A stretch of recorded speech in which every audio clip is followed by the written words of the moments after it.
একটু তাকিয়ে দেখুন এই ফুলগুলোর দিকে। প্রতিটি পাপড়ি, প্রতিটি রং যেন প্রকৃতির একটি নীরব গল্প। আমরা যেমন আমাদের ক্যারিয়ার বা ভবিষ্যৎ নিয়ে প্রতিনিয়ত ব্যস্ত থাকি, প্রকৃতি কিন্তু শান্তভাবে তার নিজের ছন্দে বিকশিত হয়।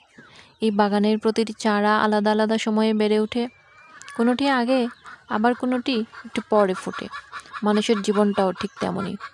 আমরা প্রায়ই অন্যের সাফল্য দেখে নিজেকে ছোট মনে করি, কিন্তু মনে রাখবেন প্রতিটি ফুলের ফোটার সময় যেমন নির্দিষ্ট থাকে, আপনার জীবনের সাফল্যের বসন্ত ঠিক সময়েই আসবে। ছবিতে দেখছেন একই সাথে ফুটে থাকা বেগুনি, গোলাপি আর লাল ফুলগুলো। এদের বৈচিত্র্যই কিন্তু এই বাগানটাকে সুন্দর করে তুলেছে।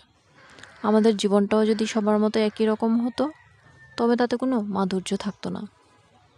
পরিশেষে এটাই বলবো, প্রকৃতি যেমন যত্ন পেলে বিকশিত হয়, নিজের জীবন এবং স্বপ্নকেও তেমন ভালোবাসা দিয়ে আগলে রাখুন।